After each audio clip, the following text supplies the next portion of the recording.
નમસ્કાર વિદ્યાર્થી મિત્રો, આજના JEE અને નીટના સેશનની અંદર આપણે નવો ટોપિક, નવો કોન્સેપ્ટ ત્રુટીઓનું સંયોજન વિશે અભ્યાસ કરવાનો છે.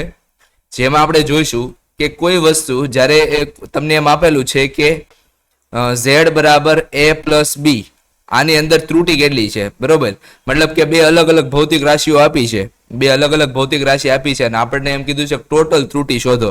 મતલબ કે a ના માપનમાં 0.2 ની ત્રુટી છે અને b ના માપનમાં 0.1 ની ત્રુટી છે, તો z ના માપનમાં ટોટલ ત્રુટી કેટલી થશે? તો એના માટેનું સૂત્ર હવે આપણે અહીંયા જોવાનું છે, બરોબર? તો પહેલો આવે છે સરવાળા.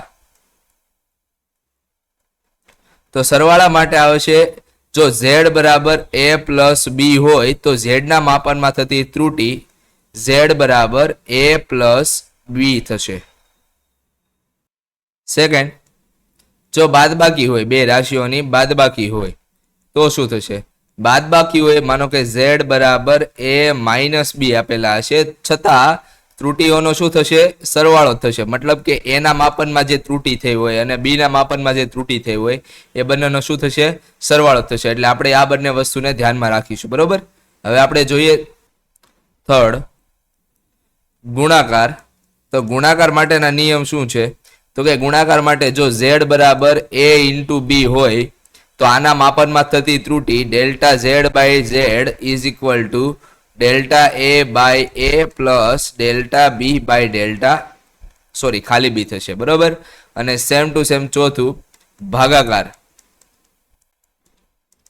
z બરાબર a બાય b હોય તો ડેલ્ટા z, અગેન જે રીતે આપણે ગુણાકારમાં લખ્યું હતું એ જ રીતે આવશે, a plus a divide by delta b by b.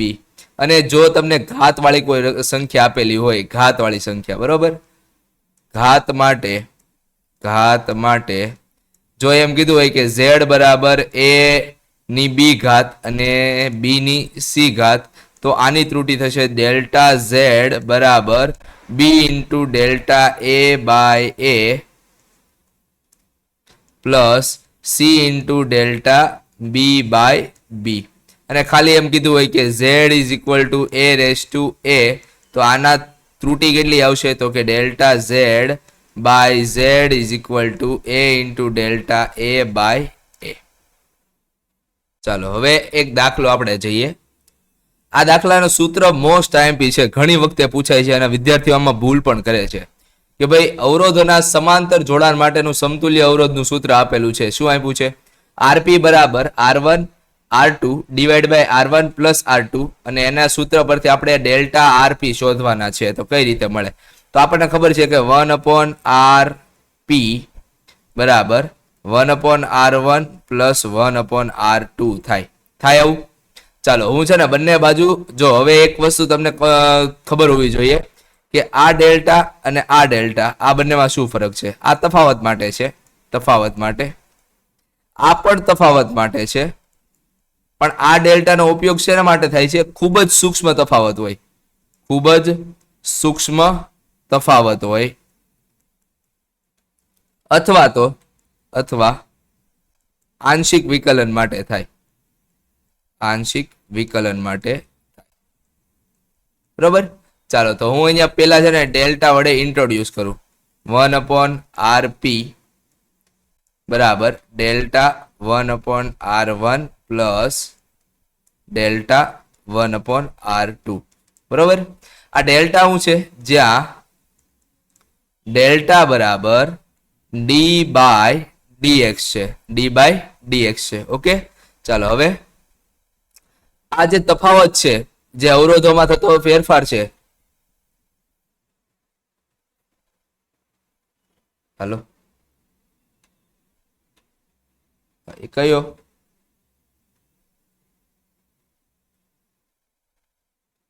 અરે પણ વિડીયો અપલોડ થઈ ગયો છે, કાંઈ ના, હાલ ને જોઉં છું આજ. એ હારું.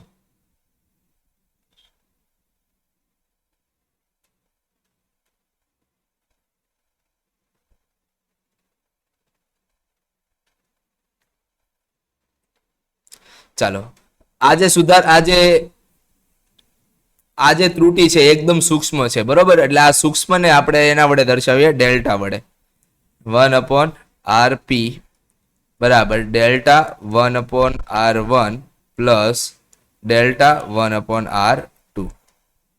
ઓકે, હવે છે ને હું આને ડેલ્ટાને આ રીતે રિપ્લેસ કરું, d/dx 1/rp બરાબર d/dx 1/r1 plus d/dx 1/r2. બરોબર. હવે હું આને છે ને આરપી અને આરપી વડે ગુણું તો કોઈને કાંઈ તકલીફ ન હોવી જોઈએ ને. Del RP 1/rp by dx is equal to 1/dr1 1/r1 r1 divided by dx અને પ્લસ સેમ ટુ સેમ આને મેં r2 વડે ગુણ્યા છે, બરોબર, dr2 વડે. તો અહીંયા આવશે dr2 1/r2 dr2 divided by dx. ચાલો dx બધામાંથી ઉડી જાય, કાઢી નાખું તો આ શું થઈ ગયું, ઉડી ગયા. તો અહીંયા શું વધ્યા, તો કે d/drp by rp is equal to 1/dr1 drp divided by r1, sorry અહીંયા r1 આવશે, plus dr2 divided by r2. હવે જો આપણે વિકલનના સૂત્રો ભણ્યા છે, વિકલનના સૂત્રો શું કહે છે, તો કે છેદમાં જો વિકલન હોય, છેદમાં જો વિધેય હોય તો એનું શું થાય, ઘાતમાં એકનો ઘટાડો થાય ને ઘાત ક્યાં આવે, આગળ. તો આ જો આ રીતના 1/x હોય અને એનું dx ની સાપેક્ષે વિકલન કરો તો શું થાય, તો આનું વિકલન થાય -1/x². ચાલો તો આનું વિકલન શું થશે, આથી આ dp ને બહાર કાઢું તો drp, આનું વિકલન થાય 1/rp² અને અહીંયા આવશે માઇનસ, બરોબર, ઇઝ ઇક્વલ ટુ અહીંયાથી drp છે, આનું વિકલન થાય -1/r1² અને આનું વિકલન થશે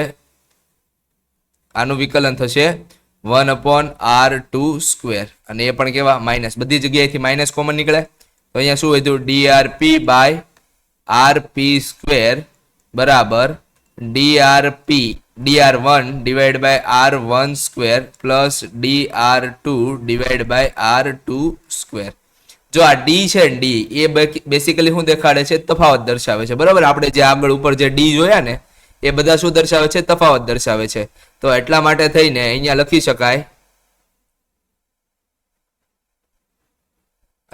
શકાય કે delta rp by rp² is equal to delta rp1 divided by r1² plus delta r2 divided by r2². આ આપણો આન્સર થઈ ગયો.